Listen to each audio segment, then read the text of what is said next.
está sencilla para nada. Bien, estamos ya en compañía del congresista Carlos Tubino de Fuerza Popular, a quien hemos invitado, y por supuesto agradecerle la gentileza de acompañarnos esta noche. ¿Cómo está, congresista? ¿Cómo está, Mario? Gracias por acompañarnos. Bueno, hay varios temas que queríamos hablar con usted. Para empezar iniciar por el tema de la derogatoria de la ley Pulpín. Usted ayer se pronunció a través de las redes y ha sido uno de los que, como Marta Chávez, han muerto en su ley. Han muerto en su posición inicial de no ir por la derogatoria y de defender la virtud de esta norma. La señora Chávez incluso no asistió a la sesión, dio sus explicaciones, pero ella fue incluso, digamos, renunciada a la Comisión de Trabajo, que ahora preside el señor Lescano. Pero usted, digamos, finalmente creo que no emitió el voto, fue una abstención, básicamente, la que sí, mira, Mario, acá he mantenido lo que siempre ha regido mi vida, mis principios, y además la disciplina, porque yo vengo de una organización disciplinada, de la Marina de Guerra. Entonces sí creo que toda organización debe tener como columna vertebral la disciplina. Entonces yo he estado en una disyuntiva. Si yo voy y voto en contra de lo que ha decidido mi grupo político, yo estoy cometiendo una falta disciplinaria interna. Pero si yo voy para no entrar a cometer una falta disciplinaria, marco mi asistencia y me abstengo de votar, entonces es una posición intermedia en la cual yo manifiesto claramente que yo estoy en desacuerdo con la derogatoria, pero no lo pongo en blanco y negro en el voto. Pero claro, usted públicamente ha dicho que usted estaba a favor de la norma y que era modificable y perfectible. Ahora, ¿qué pasó con el fujimorismo, congresista Tubino? Porque tuvimos a la señora Chávez, yo la he tenido en esta mesa, a la señora Chávez, defendiendo técnicamente, y es una abogada, recordarán, bueno, lo que no saben, Marta Chávez es una abogada laboralista de toda la vida. Entonces, vino acá, defendió los principios, yo personalmente yo también estoy a favor de la norma, he tenido posiciones, por supuesto, contrarias a la misma, he generado debates acá y me parece muy bien. Al final ha prevalecido una posición, creo yo, más de carácter político. Pero ¿qué pasó con el fujimorismo? O por lo menos con la decisión inicial, porque el fujimorismo apoyó la norma. Así es. Y luego han cambiado de opinión. Simplemente criterios políticos. Es un tema político, porque realmente... ¿Keiko Fujimori también admite que es un tema político? Mira, yo no puedo responder por ella, pero sí puedo decir que es un tema político, porque nosotros ni siquiera hemos variado al final a la derogatoria del grupo político, pero nosotros inicialmente estamos por la suspensión, porque no considerábamos que la norma era mala. ¿Y qué pasó? ¿Y por qué variaron de suspensión a derogación? Bueno, ha ido cambiando por la evolución política que ha tenido el tema, pero yo sí quiero resaltar también... O sea, el fujimorismo se dejó atrapar por la grita callejera, en buena cuenta. Yo no quiero definirlo de esa manera, pero sí estoy preocupado con la grita callejera, porque acá no ha terminado la película. La película ahora tiene la Ley General del Trabajo. Pero por supuesto. Cosas, ¿no? Entonces, ahora, en mi caso, yo soy congresista, no de Lima, yo soy congresista de la región Ucayali. Ahí ni siquiera es el 82% de los jóvenes que no tienen un empleo formal. Ahí llegamos a más del 90%. Seguramente. Entonces, explotados en la madera y en otras actividades informales. Entonces, yo sí he estudiado bien la ley. O sea, yo no soy muy improvisado, porque yo he sido presidente de la Comisión de Trabajo e integro de la Comisión de Trabajo. Y sí he estudiado bien. Y sí he considerado que para los jóvenes de la región Ucayali era una buena ley. Entonces, al final, me he mantenido en eso. Pero sí estoy muy preocupado con esta caja de Pandora que se ha abierto ayer. Y ya han salido los jóvenes a decir, ahora vamos a apoyar los textiles, porque si los textiles necesitan de nosotros, nosotros saldremos nuevamente a las calles. Y escuché a un joven en la mañana que dijo, queremos la Ley General del Trabajo y le damos al Congreso 30 días de plazo para que nos la saque. Fíjese, yo quiero comentarle mi opinión porque sí considero que el Congreso de la República debe escuchar al pueblo, ¿correcto? Ustedes son representantes del pueblo y usted entiendo que ha escuchado las necesidades del pueblo de Ucayali, por lo menos de parte de él. Y me parece muy bien que cuando se discuten leyes y normas se escuche la opinión de los interesados, claro, de los afectados. Muy bien. Pero una vez que se escucha esa posición, se incorporan esas necesidades, se debate una ley y esta se aprueba en el Congreso de la República, tirarse para atrás debe suponer un cambio radical. O sea, tienen que haber razones extremadamente de peso para que un poder del Estado que ha tomado una decisión luego se desdiga. Entonces, Yo sé que en este caso, hasta no conozco el procedimiento del debate, lo que me dice Johnny Lescano es que se ha escuchado muy poca gente, que los jóvenes no fueron escuchados, que la CGTP fue y tampoco fue muy escuchada. Ok, de repente hubo no de repente, estoy casi seguro que el gobierno ha cometido errores gravísimos de comunicación y de falta de escucha, de ver qué dice la calle los interesados. Pero claro, el problema del otro lado es que de aquí en adelante, cada vez que se debate una norma, se decida, esta tenga que retrocederse porque salen a desfilar 5, 10, 15 mil, 20 mil personas a la calle. Ahí hay un problema que hay que resolver, ¿no? Y que tiene mucho que ver con la falta de instituciones en el Perú, o en la fortaleza de instituciones, como el caso del Congreso de la República. Pero por supuesto, mire las señales que se dan. O sea, la señal que se da es una señal que sí preocupa. ¿Por qué? Porque hoy vemos que esos grupos que han estado en las calles, donde se han aprovechado, grupos de ultraizquierda y gente radical, que sí saben a dónde quieren llevarnos. Y entonces, al final, ellos nos quieren marcar la agenda. Entonces han dicho, ¿y por qué no se van a sentir hoy día fuertes? Si ellos dirán, mira, hemos hecho retroceder al Congreso y también al gobierno. O sea que acá el que manda soy yo, la calle. Así que esa es la señal. Y sobre todo, yo sí me preocupo porque sí sé qué quiere Johnny Lescano en la Ley General de Trabajo y qué quiere los sindicatos más radicales que tenemos en el país. Ellos están buscando una ley general de trabajo chavista, no una ley general de trabajo como alguien se lo imagina. Por lo menos que aumenten muchísimo más los costos laborales que de por sí en el Perú ya son sensiblemente más altos que sus pares de la Alianza del Pacífico. Pero perdón, y destruyendo las leyes promotoras a la inversión como la ley que promueve la agroexportación, es un ejemplo, y que ha traído grandes beneficios en ICA, por ejemplo, que es un modelo de aplicación de esta ley. Ahora, pero esa la quieren tumbar. No, y yo he destacado esa ley de agroexportadora que está funcionando muy bien en ICA, ha dado pleno empleo, y está funcionando muy bien en Piura, en Chiclayo y en las zonas agroexportadoras. Pero a lo que quería también quería comentarle al congresista es que tras ya la dimisión de Sergio Tejada, ustedes se convierten, ahora sí, el fujimorismo, en la principal, digamos, en la principal minoría, en la minoría más importante numéricamente hablando. Eso trae una serie de responsabilidades. No sé si ustedes se han puesto a pensar en eso. Y responsabilidades porque a este gobierno, que le faltan 16 meses, 17 meses para dejar el poder, es un gobierno que está muy debilitado, muy aislado, y la continuidad o la entrega de la posta democrática va a depender en buena cuenta congresista de lo que haga o de lo que no haga la oposición, principalmente el fujimorismo. No sé qué piensa usted. Yo sí pienso, y estoy totalmente de acuerdo, en el sentido de que hay que asumir a partir de este momento mucha responsabilidad en los pasos que se dan, porque estamos inflando un globo que cuando lo querramos detener no vamos a poderlo hacer. Y entonces eso sí me preocupa, porque el Perú es un país que en los últimos años ha tenido un desarrollo económico importante, es admirado internacionalmente y eso no hay derecho para detenerlo. Ya se ha hecho ahora con esta ley y a mí sí me preocupa por los jóvenes a los cuales represento y ahora tenemos hacia el futuro, ¿qué cosa es lo que queremos? Retroceder a las páginas oscuras que nos ha tocado vivir en el aspecto económico en nuestro país, ¿eso queremos? Ahora, pero va a depender mucho del diálogo congresista. Pero por supuesto. O sea, yo lo he dicho, creo que usted comparte conmigo la idea de que si el gobierno insiste en esta política confrontacional, de ataques, de injurias, miren lo que ha pasado hoy día con Keiko, pero bueno, esa es una anécdota más. Lo que no dejamos de ver es una actitud confrontacional del gobierno. ¿Qué tiene que hacer la oposición? Porque Ana Jara, con la mejor buena intención, está llamando al diálogo nuevamente, pero claro, si sus jefes son los primeros en que le ganan la alfombra a la señora presidenta del Consejo de Ministros, ¿qué se va a poder esperar? A ese tipo de responsabilidad me refiero. ¿Cómo debería actuar la oposición congresista? Porque se vienen 15 y 16 meses muy complicados pensando en la transición democrática, en la entrega de mando para el siguiente gobierno. Mira, yo ante todo pienso que se tiene que hacer una oposición responsable.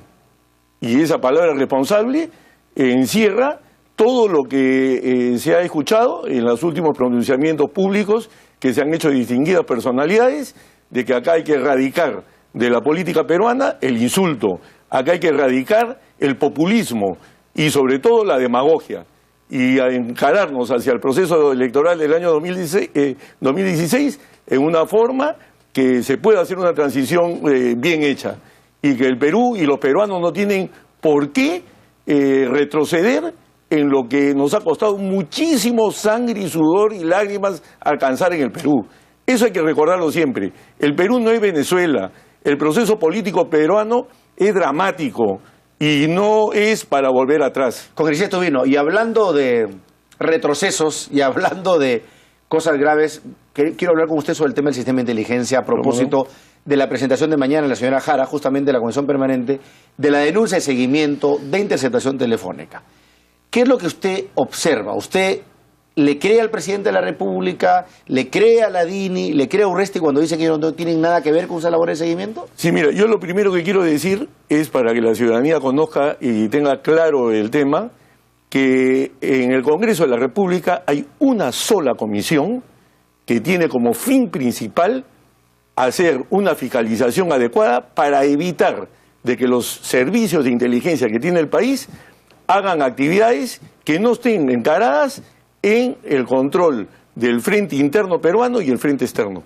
Cualquier otra cosa que hagan con los servicios de inteligencia, eso no se debe hacer. O sea, una autoridad, no voy a volver a poner su nombre, una autoridad, un ministro que dice, oye, ministro Urresti, ayúdame porque, ¿sabes qué? Tengo un problema con mi hijo, mi sobrino, ¿puedes ayudarme a dar un seguimiento a ver qué está pasando? O sea, eso es pues, absolutamente ilegal e irregular. Así es. Es un delito, porque eso además solamente lo puede hacer un juez, dicho sea de paso. Y además está utilizando recursos del Estado. No, por supuesto, eso ni hablar. Entonces, acá, por eso los parlamentarios de la Comisión de Inteligencia han sido nombrados por 5 años y todos estamos bajo juramentos de reservas.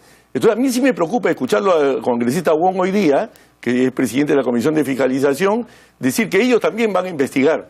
Así no es tampoco, porque no es cuestión de destruir los servicios de inteligencia del país. Ahora ha costado varios años volverlos a construir y se están reconstruyendo. Entonces, pero parece que no están actuando de acuerdo a la ley, congresista. Pero eso es lo que tenemos que determinar en la comisión que le corresponde de inteligencia. Ya hemos hecho 6 sesiones investigando el tema, estamos en comisión permanente. Esta semana vamos a tener 3 sesiones más y lógicamente vamos a escudriñar y ver este tema hasta el último detalle. Hasta lo que usted ha podido conocer, no le estoy pidiendo revelar ningún tipo de fuente ni mucho menos conclusiones adelantadas, pero ¿cuál es su percepción? ¿Qué es lo que está pasando? ¿Hay un uso político de los recursos de la inteligencia del Perú? Mira, hay la sospecha que sí. Y entonces tenemos que determinar eso, tenemos que ver los documentos. Todavía llegan falta que lleguen esos documentos de la denuncia que se han efectuado, porque quienes hemos trabajado también en estos temas a lo largo de mi carrera naval, en temas también relacionados con la inteligencia, yo de ver documentos me doy cuenta rápidamente si vienen de un servicio de inteligencia o vienen de una agencia civil. Entonces, ¿y de lo que usted ha visto en medios? ¿Qué impresión se lleva? De lo que ha pasado con Jorge Castillo, con Natalia Condori, con Marisol Espinosa. Sí, pero yo quisiera ver los sellos, porque en los documentos pero nadie deja sellos. Bueno, la inteligencia no dice sistema de inteligencia. No, pero los documentos sí, perdón, los documentos. El formato, cuando se hace, claro, los formatos. Tipo de lenguaje. Y hay sellos de seguridad que se colocan. Entonces hay una serie de cosas que se colocaron hace unos años atrás porque salían publicadas notas de inteligencia en los periódicos. Claro. Entonces, para saber de dónde venía, se pusieron una serie de artimañas de ahí de seguridad. Entonces, eso es importante verlo. También es importante seguir analizando y escuchando a las personas que están involucradas, que los estamos citando y tenemos toda una programación de esas personas que ya han acudido a la comisión y otras que estamos llamando. ¿Pero no le parece poco seria que el presidente de la República salga a decir, cuando le preguntan sobre esta cosa, no, lo que pasa es que esto se está privatizando, lo que pasa es que ahora hay entidades privadas que se dedican a este tipo de labores y son los que están filtrando? Pero no pues, o sea, está claro que aquí hay una dirección política, es por un lado gente que les incomoda al gobierno, a la cual le arman, como se dice, su expedientillo, que luego es filtrado a los medios para atacar a los adversarios. Pero esa práctica la hemos vivido en los 90, congresistas con el fujimontesinismo, y eso es lamentable que esté regresando. En el periodo priista han vuelto a renacer también parcialmente con el caso de Business Tech, usted lo sabe. Pero lo que no podríamos permitir es que esto esté pues proliferando de la manera más impune, no sé, ahora a cualquiera lo chuponean, lo siguen simplemente porque alguien lo pide, o sea, eso no puede pasar de ninguna manera. Mira, por ejemplo, yo no creo que hayan elementos civiles en esto. ¿Por qué? Porque para hacer un seguimiento de 24 horas bien hecho a una persona, yo necesito por lo menos 3 vehículos. En cada vehículo 2 personas. Entonces ahí nomás, turnos. por turno. Ahí tengo 6. 6 por 3, 18. 18 personas tendría que tener para un objetivo. Y si ahora estamos hablando de varios seguimientos, ¿eso lo va a hacer una agencia civil? Acá no estamos hablando de chuponeo, ¿eh? Como parece que No, se refiere el estamos hablando de presidente. seguimiento, de estamos reglaje, hablando nada más. de seguimiento.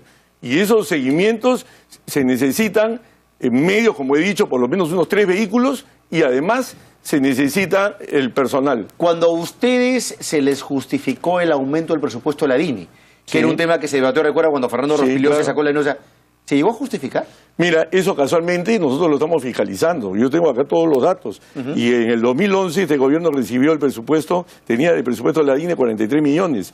En 2012 subió a 51, el 2013 a 110 millones, el 2014 a 74 y 2015 tiene ahora 64 millones. Estos 110 millones, que al final se traduce en una inversión de 53 millones, es una inversión de equipamiento que se hace en la DINI, ¿no? Ya. Que es importante. Y entonces, nosotros sí estamos fiscalizando eso. Y sí hemos tenido acceso a qué se está haciendo en la DINI con relación a esto. ¿Y les han rendido cuentas El que al tiene detalle? que rendir, ver las cuentas al detalle es la Contraloría General de la República. Estos Que- son recursos auditados por la Contraloría, supone. Así es, O sea, no todos. es que son fondos secretos. No, no, que no, uno- no, no. Los fondos Porque- reservados también los audita la Contraloría General de la Ok. República.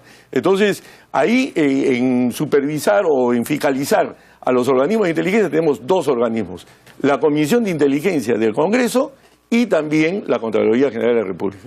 Así que estamos en eso y estamos haciendo nuestro trabajo. Yo he visto que algunas personas se preocupan porque el presidente de esta Comisión de Inteligencia, Es oficialista. así es, pero sí, esa es una debilidad de la Además, Comisión. además, ilustre desconocido, dicho se paso, con todo respeto. Para, Bueno. ¿Cómo se llama el congresista? César Yerupaía. Yo primera vez en mi vida que, verdad, que lo veía, pero bueno, en todo caso eso no lo debería, digamos, anular como No, un buen, no. como líder del grupo, pero claro, como nadie lo conoce, Claro, ahora, eso es una debilidad de la Comisión, pero no la anula, porque para eso estamos nosotros, los congresistas de oposición, que estamos ahí, y que lógicamente si las cosas no se hacen como corresponde, no tenemos por qué dudar de salir a la prensa y ponerlo en conocimiento. Así que nosotros todavía estamos haciendo nuestro trabajo.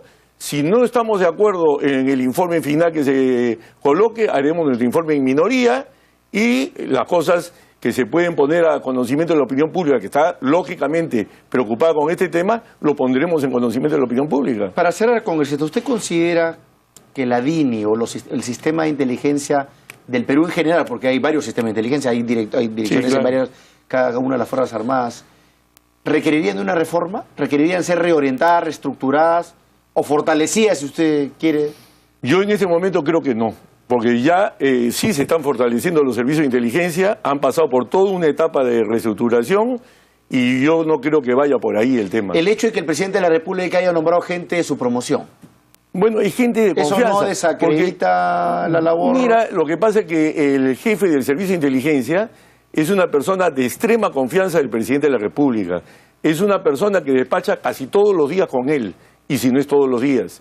Y entonces es una persona que no podemos ponerle, vamos a decir, cuestionamientos a quien nombra. Ahora, el señor Víctor Gómez, que estuvo antes de compañero del presidente Humala, era como profesional, como persona, una persona muy correcta, una persona que había trabajado muchos años en la Sauder.